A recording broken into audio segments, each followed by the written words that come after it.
Donc voilà, donc on va quand même étudier le rayonnement bêta en fonction d'un absorbant qui est tout simplement, c'est l'aluminium. On a deux types de pastilles d'aluminium, une pastille d'aluminium de 1 mm et d'autres types de 0,1 mm. Et le but, c'est d'étudier la façon avec laquelle le rayonnement bêta va traverser ces absorbants et d'essayer bien sûr de calculer les grandeurs physiques, en particulier les coefficients d'atténuation linéaire, le but, vous avez vu à plusieurs reprises dans le cours, et bien sûr l'énergie cinétique des bêtas. Donc, monsieur Dadouche va vous donner bien sûr la source qu'on va utiliser, c'est une source radioactive de radium 206, donc c'est une source dont la période elle est égale à 1620 années. C'est une source, je vous la montre, donc c'est une source radium 9 microcurie, l'activité du RH c'est 9 microcurie. Si vous avez vu, il y a des 3 petits trous, d'accord. Il ne faut jamais mettre en face des yeux, parce que quand même on a la rétine, qui est un élément organique très très fragile, donc les rayons gamma peuvent abîmer la rétine, si on regarde trop. Si vous avez remarqué, je la tiens quand même par la main, parce que je la tiens par la tige elle n'est pas radioactive. Donc toute cette partie-là, elle n'est pas radioactive. Même si elle tombe, si jamais elle tombe, elle ne va pas se casser parce qu'elle est scellée et elle est en acier. Donc la matière radioactive reste confinée à l'intérieur et il n'y a aucun danger si jamais elle tombe. Donc il n'y a pas de risque de, si vous voulez, de contamination directe. Par contre, il y a un risque de radiation, donc si jamais on la met tout près de la peau, ou des yeux. Voilà, donc je vais vous demander quand même d'allumer. Donc on va la placer sur son support. On va la placer ici. Donc voilà, elle est placée. Là, je vous montre ce que vous voyez là. Ce que vous voyez là, c'est tout simplement un détecteur à gaz. Donc c'est un détecteur Geiger-Müller, c'est un détecteur à gaz qui bien sûr détecte le rayonnement radioactif bêta également. Bien sûr, on va le placer ici.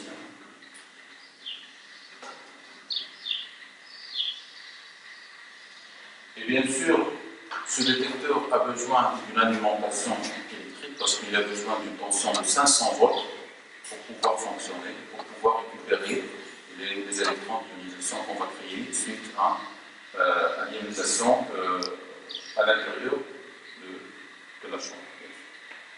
Voilà, donc je vais vous montrer qu'au début, on ne va pas mettre d'absorbant. Là, c'est un support où on va mettre les absorbants et on va augmenter 0,1, 0,2, 0,3 jusqu'à 0,9. Après, on va passer à une pastille de 1 mm et ainsi de suite jusqu'à 6 mm. Et on va faire bien sûr un tableau où on va mettre les mesures. Donc je commence là au début, il est vide. Ça c'est pas radioactif pour les étudiants. Là, ça c'est juste le support. Ça c'est un support en acier. C'est pas la source. La source, je l'ai là-bas. Je ferme. Il n'y a rien. Il n'y a pas d'absorbant. Et je vais le mettre ici. D'accord. Et je vais bien sûr mesurer en utilisant le matériel qu'on a, bien sûr, c'est un matériel électronique. Donc on ne va pas rentrer sur le côté électronique parce que ce n'est pas le but.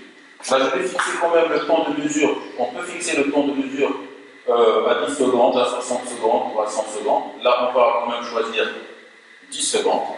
D'accord. Donc la mesure va durer 10 secondes et on peut bien sûr la répéter plusieurs fois pour faire une moyenne. Donc je vais vous expliquer. Là, on a un bouton start et bien sûr la remise à zéro et le stop. C'est automatique en fait.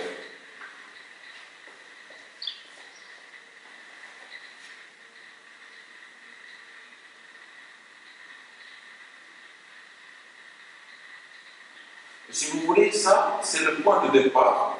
Bon, c'est à peu près 816. On peut l'approcher un petit peu pour avoir un point de départ un peu plus élevé, de l'ordre de 1000. Vous allez remarquer que ça va être un peu plus élevé.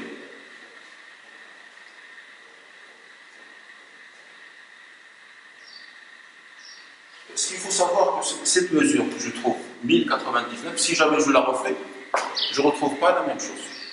Ce n'est pas uniquement dû à l'erreur du matériel, parce que bien sûr il y a le bruit de fond électronique, mais il n'y a pas que ça. Ce qu'il faut savoir, et on attire l'attention aux étudiants, c'est que la mesure de la radioactivité, elle est aléatoire. En elle-même, elle est aléatoire. On ne peut pas mesurer le même résultat de façon stricte et de façon absolue. Et ça fluctue entre un minimum et un maximum. Et c'est la raison pour laquelle on va vous demander quand même de faire 10 mesures, d'accord, et de trouver la moyenne. D'accord. Donc en principe, on va refaire ça 10 fois. Une fois on termine, on va passer à la suite. D'accord. Je remets à 0. D'accord. Stop. Là, je vais mettre une pastille de 1 mm. Et vous allez remarquer que les 1000 et quelques que nous avons mesurés, on va passer à peut-être à 700 ou 750, c'est-à-dire 300 particules qui vont être arrêtées avec 0,1 mm d'aluminium. On peut le vérifier. Bien sûr, il faut essayer de placer ça avec beaucoup de soin, de ne pas avoir, pour ne pas avoir d'effet qui dérange un petit peu. C'est la raison pour laquelle on a scotché ce support pour ne pas le déplacer, parce qu'il faut avoir les mêmes distances, le même détecteur, le même emplacement. D'accord. Donc on refait. Bien sûr, là, vous allez remarquer que ça va chuter. Ça veut dire tout simplement que l'absorbant, la matière, arrête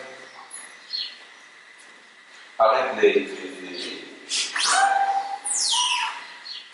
Donc on est passé à 700.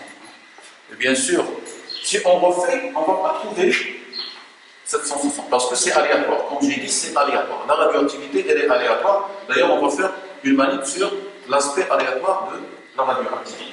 Si je refais,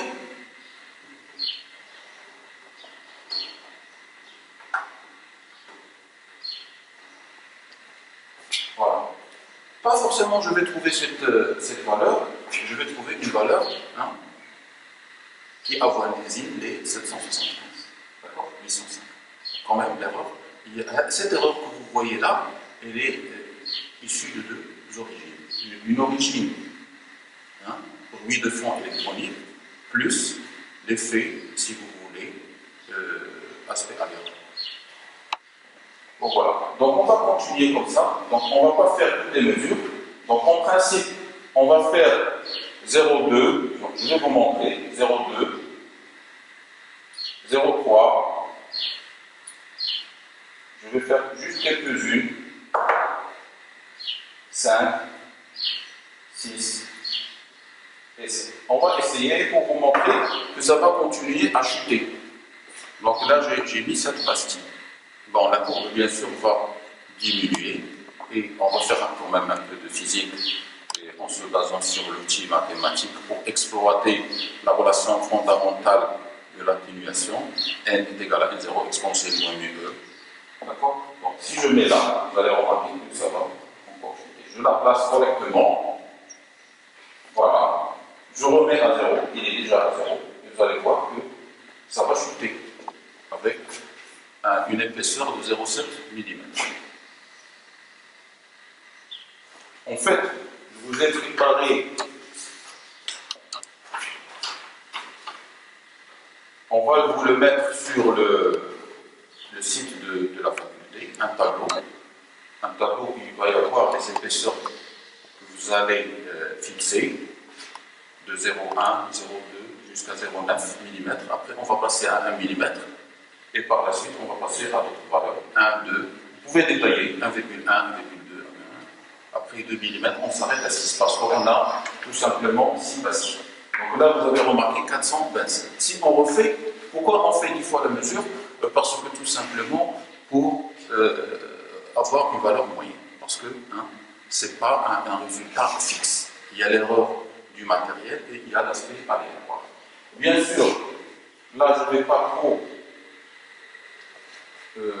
tarder sur ça, mais je vais essayer de tout mettre. Je vais mettre tous mes pastilles. Mais vous, bien sûr, on va vous donner le détail, de A à Z. On va passer tous les points. D'accord? Là, je mets tout. Juste question de temps pour vous montrer comment ça va chuter. Voilà. Bon, voilà, si vous avez remarqué, je ne peux pas pousser plus, parce que là, il est calme. Là, je relance, je remets de nouveau, je relance.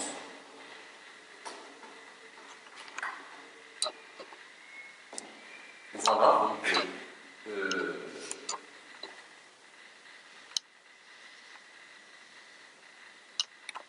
268. Si jamais j'enlève une pastille, ou même deux, ça ne va pas trop changer, parce que vers la fin, il y a une saturation. Parce que, en fait, ce détecteur, il détecte deux types de rayonnements. Les rayonnements bêta et les rayonnements gamma. Et comme vous savez, le rayonnement gamma, c'est un rayonnement électromagnétique qui n'a pas de masse, contrairement à un rayonnement bêta qui est un électron qui a une masse. Donc, on le détecte, on peut l'arrêter plus tôt, on peut arrêter plus facilement l'électron que le photon gamma. Donc, le photon, si vous voulez, gamma, il traverse sans difficulté la lumière. Donc, ce qui reste à la fin, en fait, ce sont les gamma. Je vais vous montrer, même si j'enlève, je vais enlever une pastille. Il faut s'en rappeler de ce chiffre, 268. Et ça va, bien sûr, ce chiffre, c'est juste une indication.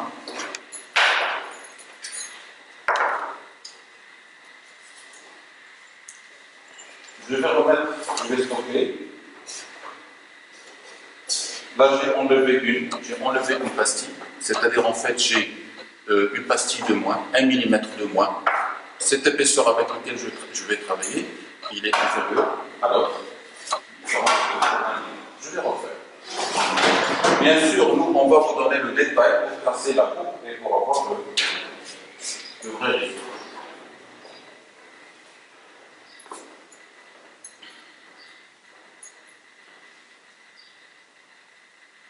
Voilà, donc vous devez remarquer, il n'y a pas une très très grande différence, 300 et avec 6.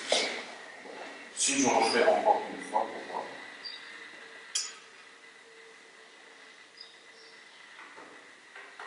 C'est-à-dire qu'on commence à se saturer. Vers la fin, la chute, parce qu'on a commencé à 1000, et ça descend rapidement, 300, 400, 500, mais vers la fin, une fois qu'on arrive à 300, ça va se stabiliser vers une saturation. Vous allez avoir en fait une courbe de ce genre, dont je vais prendre un peu la montrer. Il y a une saturation comme ça. D'accord. Et le but, bien sûr, c'est de calculer les coefficients d'atténuation. Je précise quand même que le radium, il a quand même deux pics énergétiques dus aux électrons bêta moins. D'accord. Et on va séparer, on va considérer que vers la fin, il y a les électrons qui sont beaucoup moins rapides, et au début, on a les deux. Donc on va faire une séparation, bien sûr, en se basant sur un peu de mathématiques pour pouvoir calculer les coefficients d'atténuation et pour pouvoir calculer les énergies cinétiques. Voilà, donc je m'arrête là. Je reste bien sûr à la disposition de nos étudiants pour des éventuelles questions et bien sûr même après la reprise de cours, Inch'Allah. Donc on va essayer de compléter tous ces... Et voilà. Donc je donne la parole à cette douche. Bien sûr, il ne faut pas oublier d'éteindre et de remettre, bien sûr, la source